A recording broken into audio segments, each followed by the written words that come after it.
Bonjour Ismail Assounet, vous êtes le secrétaire général du Secours populaire français, vous êtes aussi médecin. Vous êtes présent à Beyrouth pour apporter une aide humanitaire dans cette ville qui a connu deux explosions très violentes il y a maintenant 2 semaines. Alors Ismail Assounet, est-ce que vous pouvez nous décrire la situation sur place et les besoins en termes d'aide humanitaire? Le port de Beyrouth, c'est le port principal à la capitale libanaise et par là transite la quasi-majorité des marchandises. On a eu un problème très grave. Il y avait aussi des médicaments et des équipements médicaux qui ont été aussi encore sur le port pour le faire sortir. Et jusqu'à maintenant, on n'arrive pas à savoir s'ils sont complètement endommagés ou si on peut récupérer une partie.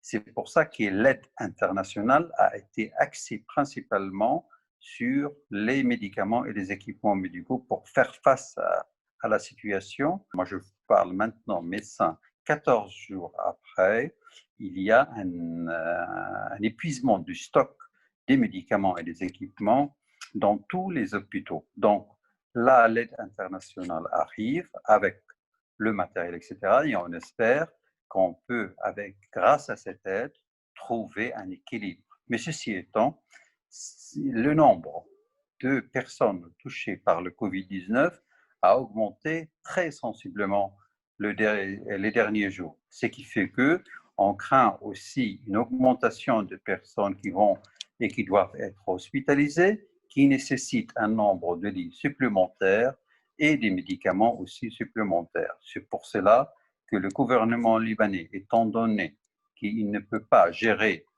et le Covid-19 et en même temps le nombre de blessés graves qui sont dans les hôpitaux, a déclaré un confinement total pendant 14 jours. Les quartiers qui sont très proches du port de Beyrouth ont été complètement ravagés. C'est une zone de guerre. La deuxième partie, ça a été, il y a eu moins de dégâts, mais reste toujours des dégâts très, très, très importants et beaucoup de blessés. Donc, les morts, les personnes décédées aux alentours, là, on est à 200 et il y a encore des personnes disparues qui sont décédées à cause de cette explosion. Et on a 6000 blessés. Donc, après, la quasi-majorité des blessés sont dans la ligne arrière.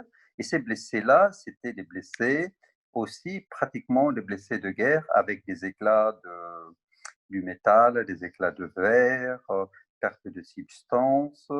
Et donc, ça a nécessité une prise en charge immédiate pour prendre soin de ces blessés. On a pris en charge les blessés, on a été dans les hôpitaux et on a été pour aider aussi de trouver des places grâce à notre réseau dans les différents hôpitaux libanais. Et après, ces personnes, ces familles sans abri, il a fallu aussi notre mission s'occuper de ça, c'est-à-dire les mettre à l'abri, trouver des familles d'accueil, trouver des endroits pour les loger provisoirement pour voir comment on peut ultérieurement trouver une solution.